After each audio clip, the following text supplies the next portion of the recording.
Going to go straight to the French newspapers now. Something different to start the French press review today. A French farmer in the Croix Valley near the Italian border. He's on trial for helping migrants illegally cross into France from Italy. The border there has been blocked since the spring of 2015, hasn't it? That's right. This is an incredible story. Cédric Héroux, he risks being sentenced to 5 years in prison, fined 30,000 euros if he's found guilty. Now, the communist paper L'Humanité interviews him here. You can see it's the state that's illegal, not me. He recognizes having helped about 100 migrants, and he says, I do what I do out of love and compassion and the respect of people, and all these are values of the French Republic. And excuse me, he's what's being called a passeur citoyen, a citizen smuggler, and he openly admits to being one.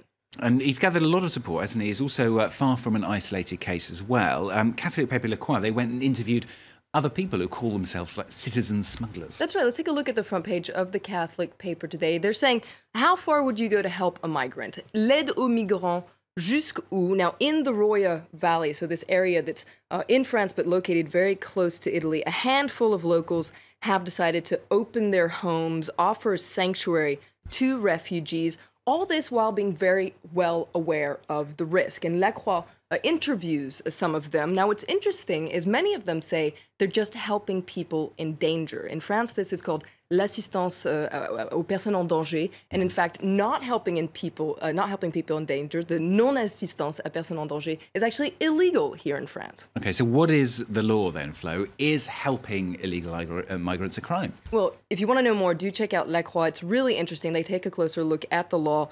And it's complicated, as you can imagine. What a surprise. What a surprise. Now, only helping illegal migrants enter the country is actually subject to judicial proceedings. There's something called a humanitarian immunity that exists for those who actually help foreigners achieve what's called a decent life without monetary compensation. So you can see there's all this legal jargon.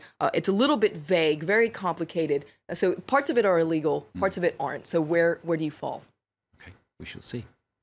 I'm missing some French politics. Let's bring you some. Papers continue to focus on the upcoming left-wing primary 8 days from now. The first televised debate is going to be held, and the candidates are starting to reveal their presidential programmes, aren't they? That's right, and it seems like papers are trying desperately to get excited about this left-wing program, like before some sort of a show. You can see here, 20 minutes, demandez les programmes, ask for the programs. You can see Vincent Payon there and Manuel Valls, two of the candidates. They outlined their programs almost simultaneously yesterday. Now, they address issues like purchasing power, security, education, the environment, all sorts of things that you would expect from socialist candidates. Libération, the left-wing paper, is paying very close attention to this primary, as you can imagine. They've sifted through all the programs. There's something for everyone, definitely all shades of pink, according to Libération. So you can see it's kind of a question. They're like, what kind of left do you like? Well, you'll find it somewhere in these programs. There are a whole bunch of similarities on social issues, purchasing power, all those things. But there are some differences. And Libération says most of the differences have to do with François Hollande's legacy, whether or not you're going to accept it or push it away. So according to Libération, at least, voters won't be able to complain about uniformity between the candidates. There are differences. Of course, you had to look at the right-wing press as well. Le Figaro, they're not very impressed, That's right. Le Figaro can't see the differences. They say, no, this is all very confusing. And they also liken it to a TV show, The Big Blur, Season 2. Le Figaro is critical. What we're seeing here is an inner socialist discussion. This is an exercise that's not very interesting to everyday voters. So this isn't probably going to get a lot of people out to actually vote in the primary. Le Figaro is disappointed and says, look, for years, for 30 years, in fact, the left has been promising a big clarification of its program. Well, we're just going to have to wait a little bit more. One man particularly in the spotlight today, that's the former Prime Minister, Manuel Valls. That's right. Valls is raising a lot of eyebrows. People can't figure out what Valls is doing right now. It seems like Valls, the candidate, is very different from Valls, the Prime Minister. His program, the one he outlined yesterday, is very classic. It's very tame. And so L'Opinion, the pro-business paper, is a little disappointed and says, where is Valls the big reformer? He promised that he was going to be reforming. And you can see they're saying that Valls isn't doing Valls anymore. And maybe this has to do with something you can see in the cartoon there. This is a cartoon by CAC. You can see Valls climbing up this mountain towards the primary. It looks like a really tough climb there. Meanwhile, he's got a passenger. That's François Hollande and his track record. So it seems like that may be what's the main obstacle or the thing holding Valls down as he tries to go up to the primary. Now, some papers are a little bit nicer to Valls today.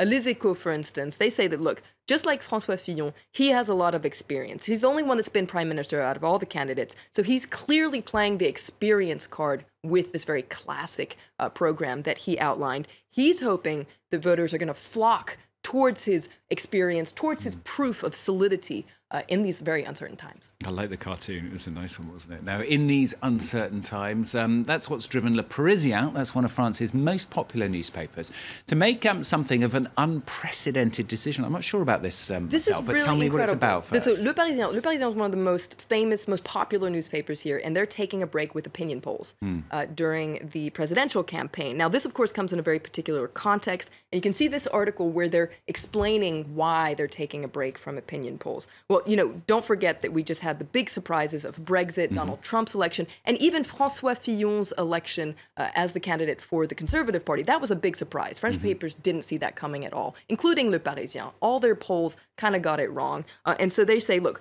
we, the media, drew a lot of criticism for not seeing things coming, for not really understanding society. And so Le Parisien, aujourd'hui en français, we're going to stop doing polls during the presidential campaign, and instead, what we're going to do is focus on grassroots reporting, understanding France. And so what's interesting, though, is they say, we're not going to do polls, but we will report about other polls that have been done in the media. Because it's a real question. You know, in the wake of all these things, should polls be carried out? Should they be carried out in a different way? It's a debate. It is a debate. I was thinking that people like Emmanuel Macron, who's trying to make a place for himself, they definitely benefit from polls. Or may find it difficult, because it's difficult to see him gaining traction. We shall see. We shall see. If it makes It'll be interesting, at least. It will.